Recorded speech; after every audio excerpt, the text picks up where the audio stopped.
Vamos mergulhar juntos na história de um dos hinos mais conhecidos e cantados da harpa cristã. Uma canção que, olha, é muito mais do que parece. É um verdadeiro tratado sobre dor, fé e, claro, esperança. Mas antes da gente começar, um lembrete importante.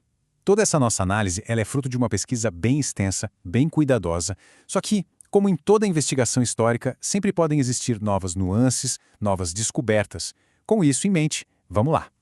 Para a gente entender de verdade esse hino, a gente não vai começar do começo. Parece estranho, né? Mas é que a gente precisa ir direto para o seu momento mais doloroso. Porque é na tragédia que a mensagem dele ganha uma força inesquecível. Essa força toda está nessas palavras. Palavras que transbordam uma fé quase que desesperada. E quem deu esse significado profundo em português foi uma missionária sueca, chamada Frida Wingren, e para ela, veja bem, isso não era só uma teoria, não. Imagina a cena. Durante uma viagem missionária lá para Alagoas, a filhinha de Frida, a pequena Ganvor, adoeceu gravemente e acabou falecendo. Pensa na dor. Uma perda devastadora para uma mãe, ainda mais numa terra completamente estranha para ela. E se não bastasse essa dor imensa, a tragédia ficou ainda maior.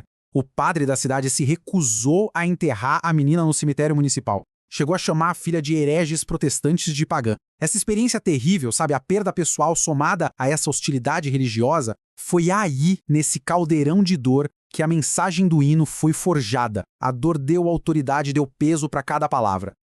Ok, agora que a gente entendeu o coração da história, vamos dar um passo atrás.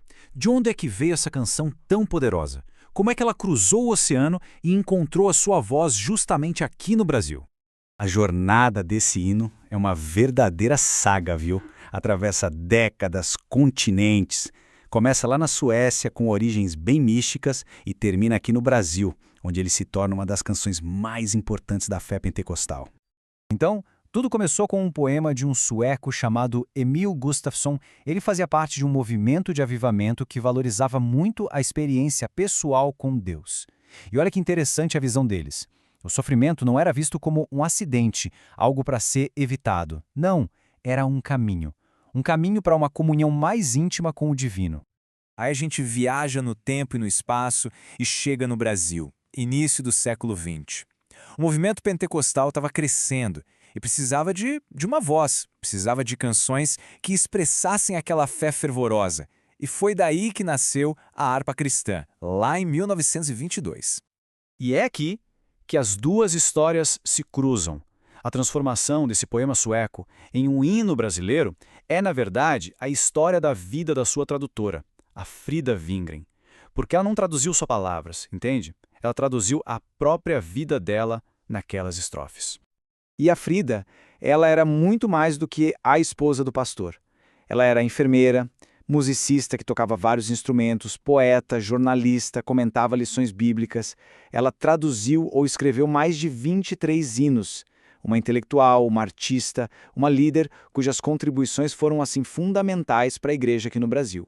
É por isso que os estudiosos hoje não falam em simples tradução, mas em refração. Pensa num prisma, sabe? A luz entra de um jeito e sai de outro. A vida da Frida foi esse prisma. O poema original entrou, mas o que saiu foi algo novo, remodelado pela experiência dela. Vamos ver como isso funcionou na prática. Olha que incrível. De um lado, a gente tinha a piedade mística sueca, uma confiança mais abstrata. Do outro, a tribulação bem concreta do Brasil. A Frida pegou aquele sentimento introspectivo do original e o transformou numa fé visceral, uma fé de quem lida com pobreza, doença, exclusão social no dia a dia. O sofrimento deixou de ser uma ideia e virou algo palpável. Isso fica claro em versos como este. Os mais belos hinos e poesias foram escritos em tribulação. Isso aqui não é só uma frase bonita, né? É a autobiografia da Frida. É ela dizendo: a minha arte nasce da minha dor. É um testemunho escrito no período mais difícil da vida dela. E tem mais, essa outra metáfora. Às alturas santas ninguém voa sem as asas da humilhação. Isso aqui é muito poderoso. Fala de outra dor profunda dela. Ser deixada de lado, silenciada pela liderança da igreja, só por ser mulher e por ser muito ativa. E o que ela faz, ela ressignifica essa humilhação, transforma o que era para derrubá-la nas asas que a levariam para mais perto de Deus. Aí a gente se pergunta, por quê? Por que um hino que nasceu de uma dor tão particular, há mais de 90 anos, ainda fala tão fundo com a gente hoje? Qual que é o segredo para ele ter sobrevivido tanto tempo?